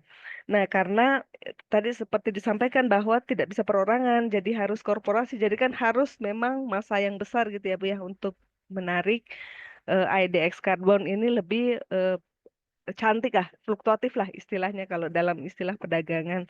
Nah, yang pertanyaan ketiga ke Pak Risa juga mengenai IDCTA yang tadi sebenarnya cara gabungnya kalau untuk individual apakah harus hanya korporasi gitu Pak ya bergerak di bidang energi atau apa segala macam. Nah, kalau individu mau mau belajar lebih banyak ataupun terlibat itu seperti apa gitu ya Pak? Nah, terus yang keempat lagi saya lihat itu banyak keterlibatan bank. Dalam hal ini bank BUMN yang sudah mulai masuk sebenarnya mereka itu dalam hal ini perbankan tersebut itu involvementnya seperti apa apa menabung nanti dijual lagi atau seperti apa gitu Bu. Itu aja mungkin Bu untuk sementara. Terima kasih. Baik, terima kasih Kak Yani atas pertanyaannya. Selanjutnya, silahkan Ibu Puspita dijawab, nanti dilanjutkan ke Pak Riza. Oke, pertanyaannya banyak sekali yang bertanya ke kami sebenarnya, kenapa SPI-nya cuma sedikit dan keluarnya dari BUMN gitu ya. Sekali lagi, Bapak Ibu, teman-teman, kami ada di secondary market, di mana tadi Pak Riza juga sudah sampaikan, kami hanya bisa menjual apa yang dikeluarkan oleh SRN. Secara regulasi saat ini begitu, gitu ya. Jadi apa yang dikeluarkan SRN didaftarkan ke kami pasti akan kami tangkap, gitu. Kalau pertanyaannya kenapa baru BUMN, belum ada Avolu, sebenarnya itu di ranahnya KLH ya Pak Riza ya. Mungkin Pak Riza juga tahu gitu ya. Kalau ditanya apakah minat yang masuk ke SRN-nya cuma sedikit, yang saya tahu di sana juga antriannya masih panjang. Hampir lebih dari 100 proyek juga masih ada di SRN gitu ya. Lah pertimbangan kenapa belum keluar atau tidak, itu ada di ranahnya Kementerian LHK. Itu pertanyaan untuk nomor 1 gitu ya. Mohon maaf Bu, kalau untuk yang ini kami dari bursa ya, kami hanya bisa melakukan perdagangan SPI yang dikeluarkan oleh SRN. Selagi mereka dikeluarkan oleh SRN, ya akan kami tangkap. Tapi kalau misalnya nanti ternyata regulasinya berubah nih gitu ya, kami bisa melakukan perdagangan di mana proyek Indonesia ini sudah didaftarkan ke global registry, misalnya Vera, Gold Standard, itu pun kami sudah siap menangkap. Seperti itu. Kami juga udah ada di pipeline kami bagaimana caranya proyek-proyek yang udah didaftarkan, proyek Indonesia atau proyek luar gitu ya, atau proyek luar yang sudah terdaftar di Vera misalnya di Gold Standard bisa diperdagangkan di kami gitu. Jadi kami membuka kesempatan tersebut, tapi sekali lagi kami menunggu regulasi dari pemerintah seperti itu. Dan yang kedua, langkah konkretnya Bu Yani gitu ya, yang pasti kami tidak hanya menunggu dari pemerintah. Paralel kami juga harus melakukan sosialisasi. Kami bertemu di 2 minggu ini, Bu, jadwal kami untuk bertemu dengan embassy-embassy yang udah ada di Indonesia gitu ya, karena kemarin kami juga sudah difasilitasi oleh Kementerian LH gitu ya, untuk melakukan sosialisasi juga sebelum ada peluncuran internasional dengan para kedutaan-kedutaan besar negara sahabat gitu ya dengan Indonesia. Dan ini berlanjut sampai sekarang, kami masih melakukan intens kepada embassy-embassy ini untuk bagaimana perdagangan ini bisa diramaikan oleh perusahaan-perusahaan di negara sana gitu. Jadi sosialisasi juga masih kami lakukan. Terus pertanyaan yang berikutnya, kenapa sih bank kemarin banyak yang ikut tanggal 26 September kemarin banyak, hampir setengah dari pelaku yang melakukan pembelian unit karbon perdana gitu ya di peluncuran IDX Karbon itu dilakukan oleh bank. Ya, Bu, banyak dari bank dan alasannya apa? Alasannya mereka memang mau meng-offset gitu ya. Karena perbankan ini tidak semudah itu kalau misalnya dia beli untuk dijual lagi. Karena ada peraturan-peraturan perbankan dari OJK Perbankan, dari Bank Indonesia yang memang harus ada payung hukumnya, gitu. Jadi mereka yang pasti perbankan juga memiliki emisi, meskipun tidak sebesar manufacturer gitu ya. Mereka juga punya pendanaan-pendanaan yang bisa yang digunakan untuk usaha-usaha atau proyek-proyek yang memang menghasilkan emisi. Ini kan juga masuk ke skop 3-nya mereka, gitu. Nah, dari emisi tersebut mereka melakukan pembelian di bursa karbon dan selanjutnya mereka melakukan offset atas emisi tersebut. Itu dari saya, Mbak Rahma. Mungkin Pak Riza mau menambahkan. Dari saya mungkin satu aja yang tadi bagaimana bisa bergabung. Memang anggota kita itu korporat atau koperasi gitu ya. Tadi ada Biru Karbon Nusantara, itu juga salah satu anggota kita itu, tapi udah left kayaknya. Itu memang seperti itu saat ini karena anggaran dasar, anggaran rumah tangganya mengatakan seperti itu. Namun untuk partisipasi individu, kita sering mengadakan workshop juga.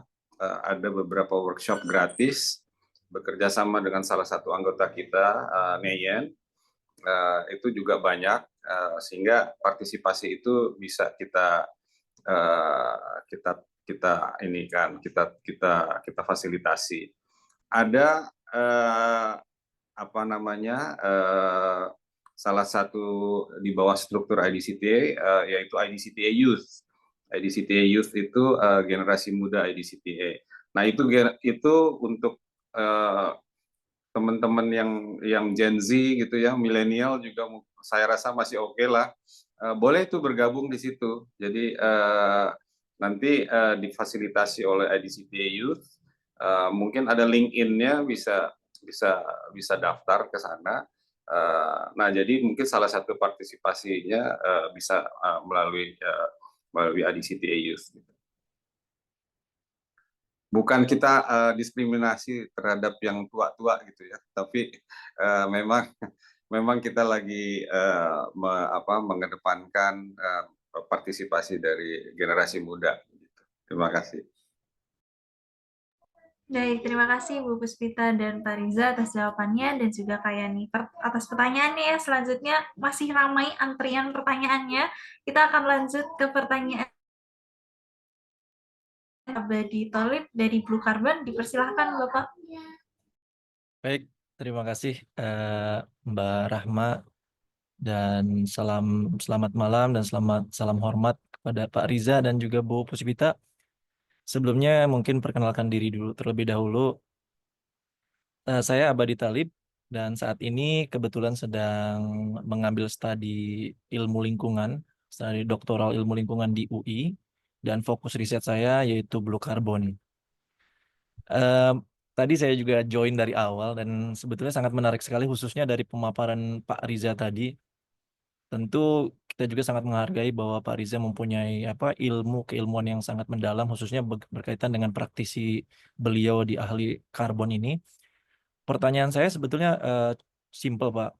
Dari pernyataan-pernyataan yang tadi Bapak sampaikan, tentu harapan kita agar pemerintah ini bisa mendengar, khususnya mendengar kepada Bapak dan juga mungkin stakeholders yang lain yang juga praktisi mengenai ahli karbon ini. Namun sepertinya saya nggak tahu nih apakah memang belum ada perubahan yang signifikan berkaitan dengan tadi. Kalau kita lihat diskusi kita sangat menarik, khususnya berkaitan dengan SRN, dan juga Indonesia masih tetap bersikukuh agar menerapkan standar nasional instead of mereka bisa ke standar internasional global seperti Vera dan Gold Standard. Nah, kira-kira tantangan atau kendala apa sih Pak yang dihadapi oleh pemerintah saat ini sehingga mereka masih tetap bersikukuh untuk terus menerapkan standar nasional dibanding mereka mempunyai standar internasional? Artinya kalau sepintas yang saya juga riset bahwa memang negara-negara seperti tetangga kita seperti Singapura, Malaysia, bahkan negara berkembang kalau kita sebut seperti Brazil dan juga Kenya yang sekarang juga lagi happening khususnya berkaitan dengan perdagangan karbon ini, Bahkan saya dengar salah satu transaksi terbesar di Middle East itu ke negara Kenya, dan itu sampai hit, sampai mereka nilainya bahkan terbesar di dunia gitu.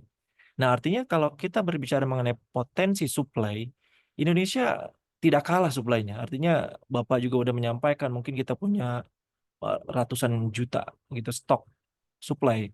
Namun regulasi ini sangat sulit gitu. Nah, kira-kira kendalanya di mana sih, Pak? Artinya bahwa kita ini selaku peneliti, akademisi, bahkan Bapak selaku praktisi pun sehingga sulit untuk menembus benteng ini gitu. Itu yang pertanyaan pertama kepada Bapak, Pak Riza. Pertanyaan kedua kepada Ibu Puspita, mohon izin Ibu. Kalau saya perhatikan bahwa harga karbon di Indonesia ini sangat rendah dibandingkan dengan negara-negara tadi. Seperti contoh dengan Uni Eropa ataupun misalkan perdagangan China atau Tiongkok, mereka nilainya 1 juta karbon itu bisa 200 sampai 300 ribu gitu. Tapi kalau kita kurang lebih sekitar, kalau di dolar kan mungkin cuma $5 gitu. Artinya di sini ada gap yang sangat besar. Nah, khawatirnya kepercayaan internasional semakin berkurang, apakah mungkin dipengaruhi dengan adanya penentuan harga yang sangat rendah? Karena ini terindikasi bahwa korporasi besar di dunia gitu, mereka hanya ingin mendapatkan sertifikat offset tersebut, tapi nanti quote and quote mereka greenwashing gitu. Artinya kan tujuan offset ini bukan hanya mereka membayar, tapi kan tujuannya adalah bagaimana caranya bumi kita, alam kita justru semakin hijau, justru offsetnya semakin rendah. Artinya tentu harus ada yang bukan hanya dibayarkan, tapi juga ada proyek-proyek yang juga bisa mereka lihat, mereka bisa jamin bahwa uang yang saya bayarkan ini memang benar-benar dilakukan gitu oleh partisipan ataupun oleh proyek-proyek yang berkaitan dengan yang terdaftar di IDX tersebut. Nah, kira-kira menurut Ibu sendiri selaku IDX, saya belum terlalu mendalami apakah penentuan harga ini dari SRN ataukah sejauh mana keterbatasan IDX untuk juga mempengaruhi terhadap penentuan harga, bahkan sampai kepada hal-hal yang tadi, sampai kepada proyek-proyek apa aja sih yang emang trustable gitu ya, emang bisa di akuntabel, bisa dilihat gitu transaksi keuangannya dan laporan-laporan tersebut gitu. Mungkin itu aja 2 pertanyaan itu, mudah-mudahan bisa ikut berdiskusi dengan Bapak dan Ibu semuanya. Terima kasih Mbak Rasma. Baik, terima kasih Pak Badi. Kita mulai ke Pak Riza terlebih dahulu ya untuk menjawab, nanti dilanjutkan oleh Bu Puspita. Baik, terima kasih Mas Abadi.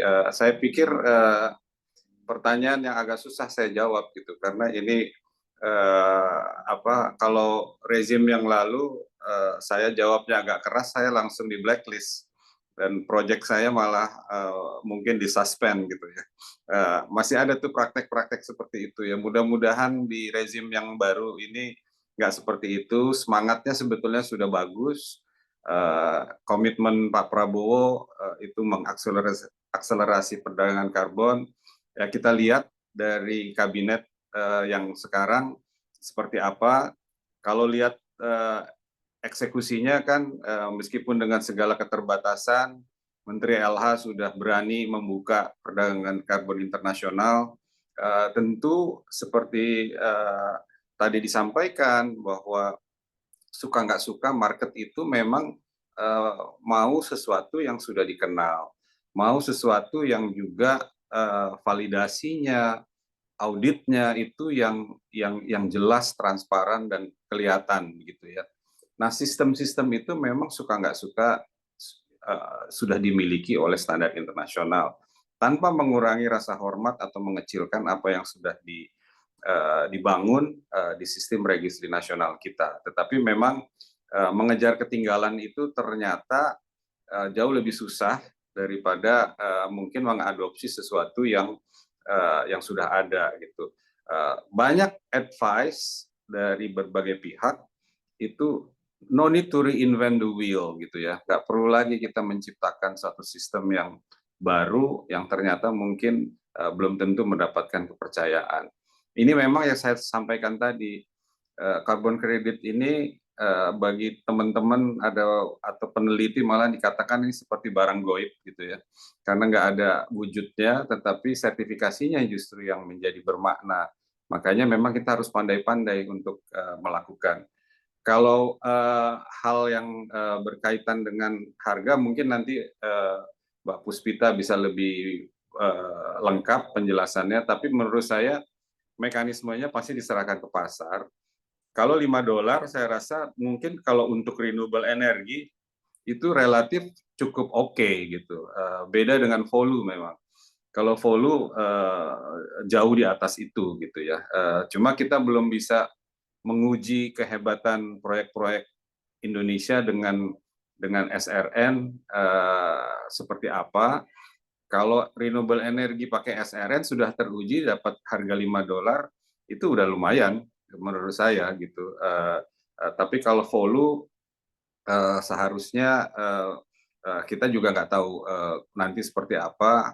Harapannya kalau untuk saya ke depan ada yang mengatakan dalam beberapa bulan volume akan dibuka. Harapan saya memang ini perlu dipersiapkan jauh lebih matang daripada apa yang dilakukan 20 Januari kemarin. Artinya koordinasi dengan para pihak, para stakeholders, dengan buyers, itu pembicaraan-pembicaraannya harus dimulai dari sekarang, sehingga persiapan teknis, seperti sales tracking nanti seperti apa, kalau itu sudah bisa dijawab oleh IDX, karena blockchain-nya udah clean and clear itu. Tapi kemudian nanti kalau dengan otorisasi itu, apakah bisa mentransfer atau memenuhi NDC negara yang membeli, atau other international mitigation purpose, atau dua-duanya. Nah, itu ada banyak pertanyaan-pertanyaan yang datang ke kami dari para pembeli, yang saya forward juga ke teman-temannya Bu Puspita di IDX, yang beliau-beliau di IDX nggak bisa jawab gitu ya.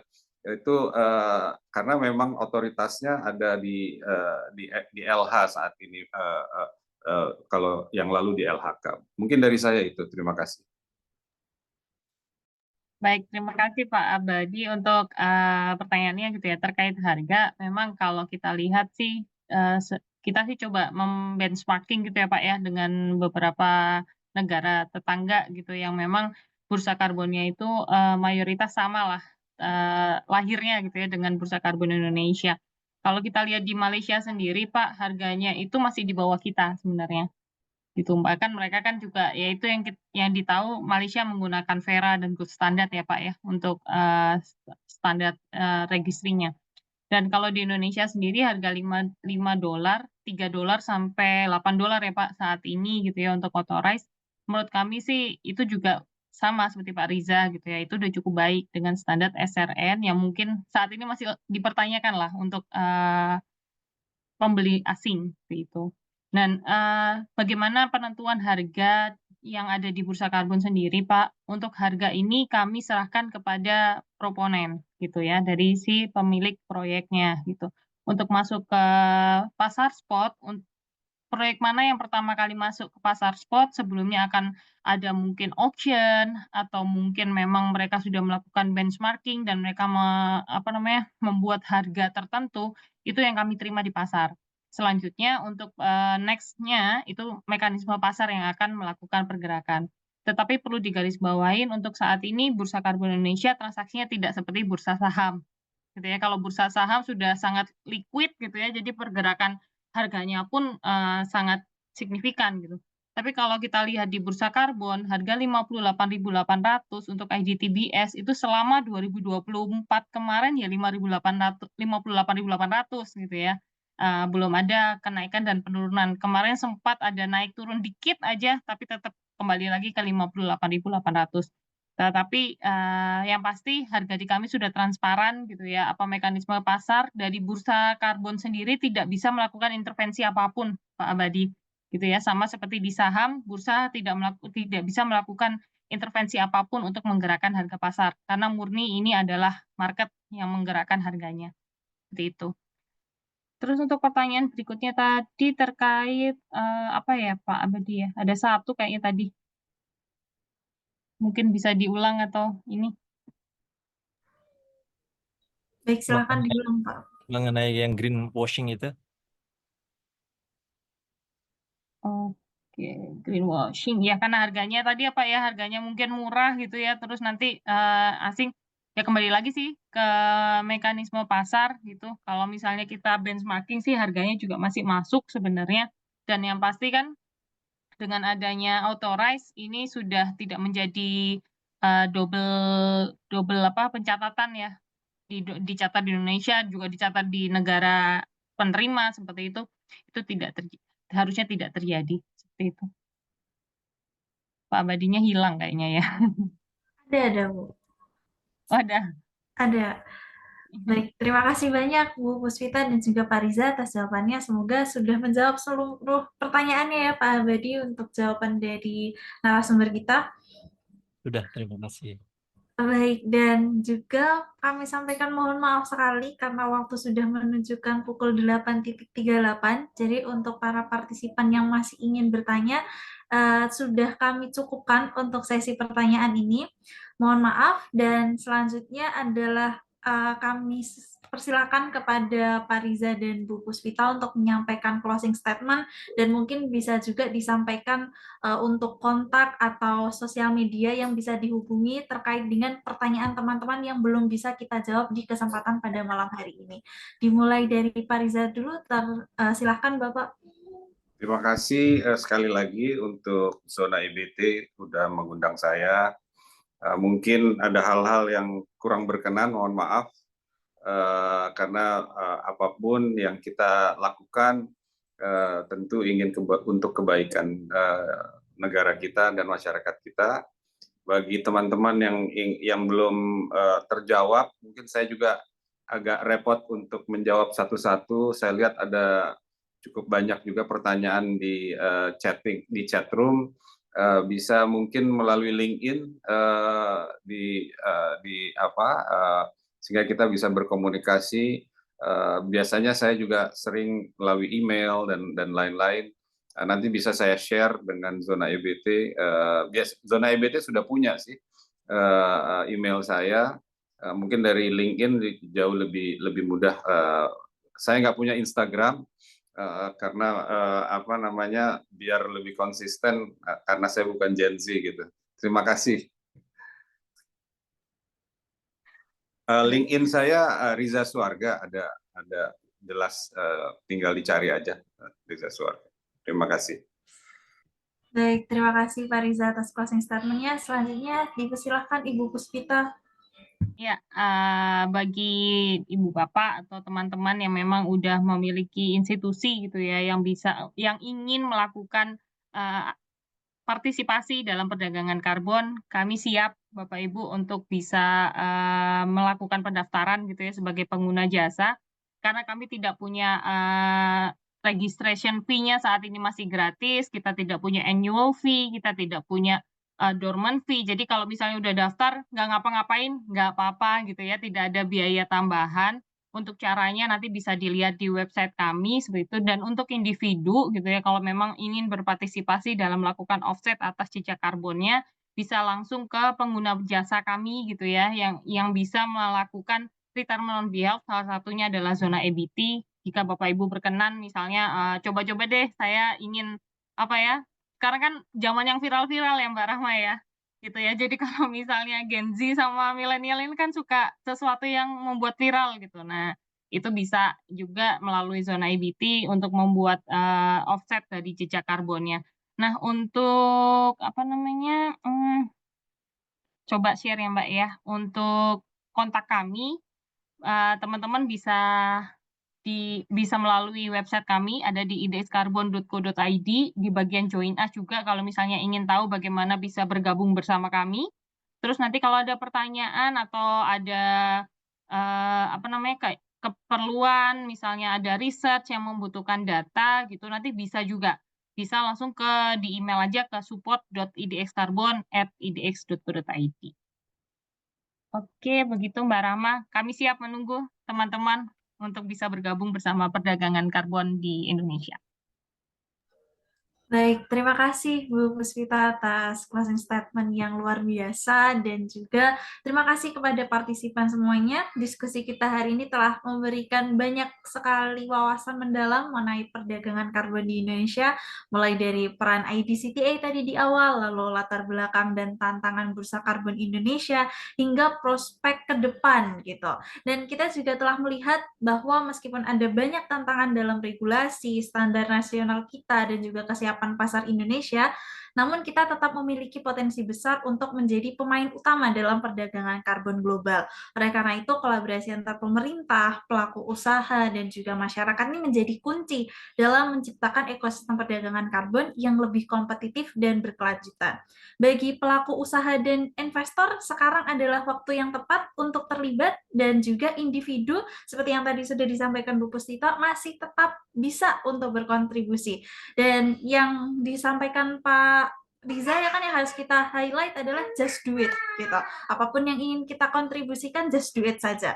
Dan semoga diskusi ini dapat menginspirasi kita semua untuk mengambil langkah nyata dalam mendukung transisi menuju ekonomi rendah karbon. Terima kasih banyak kepada para narasumber dan juga seluruh peserta yang telah berpartisipasi. Saya Rahma Husnia selaku moderator pada malam hari ini. Ya kan juga berterima kasih kepada Zona IBT dan sampai jumpa di kesempatan berikutnya. Selanjutnya saya kembalikan lagi ke MC. Baik, terima kasih. Tidak terasa kita sudah berada di penghujung acara yang tadi didampingi oleh Kak Rahma Husnia selaku moderator yang kebetulan juga Kakak seorang Sustainability and Climate Change Consultant di IDEA Konsultan ya. Terima kasih juga kepada narasumber hebat kita pada malam hari ini, baik Pak Riza Suarga yang menjabat sebagai Ketua Umum Indonesia Carbon Trade Association dan juga Ibu Puspita Pratiwi, seorang lead analis pengembangan bursa karbon dan inisiatif baru PT Bursa Efek Indonesia. Sehingga kita dapat mengetahui banyak hal baru dan tentunya ilmu-ilmu yang sangat penting pada ZIA Talk malam hari ini.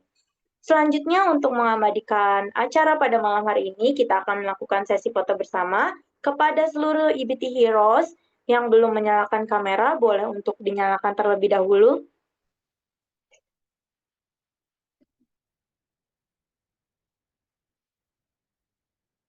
Ya,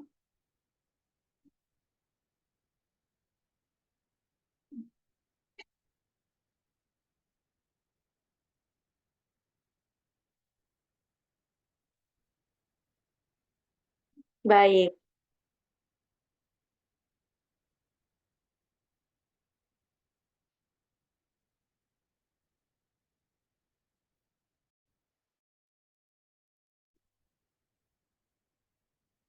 Oke, baik. Dengan demikian, berakhirlah sudah Z-Talk pada malam hari ini dengan judul Outlook Project Carbon 2025, bagaimana masa depan karbon di Indonesia yang diselenggarakan oleh Zona IBT. Kami mengucapkan banyak terima kasih banyak kepada seluruh IBT Heroes yang telah mengikuti acara pada malam hari ini dari awal hingga akhir acara. Kami juga mengucapkan mohon maaf sebesar-besarnya apabila terdapat salah kata atau salah perbuatan yang kurang berkenan. Akhir kata, saya Kaila Putri Fareza selaku fasilitator pada malam hari ini pamit undur diri. Selamat malam dan wassalamualaikum warahmatullahi wabarakatuh. Waalaikumsalam. Waalaikumsalam warahmatullahi wabarakatuh. Terima kasih semua.